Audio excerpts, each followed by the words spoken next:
இங்கே வந்து சர்வீஸ் பண்ணிருக்கேன். 60 நாள் கஷ்டம் எல்லாருக்கும். 12 நாள் இருக்கலாம், 20 நாள் இருக்கலாம், 1 வாரம் இருக்கலாம். பல வியாபாரம், ஆஃபீஸு, ப்ரைவேட் கம்பெனி எங்கேயும் கிடைக்காது. இது பற்றி ஒரு 10 நாளாக பேச்சுவார்த்தை நடக்கும்போது நான் ஒரு சில பேர் கேட்டேன்.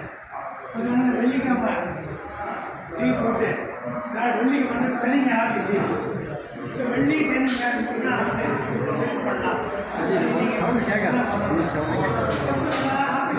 சத்தம் போட்டு கிடைக்காது.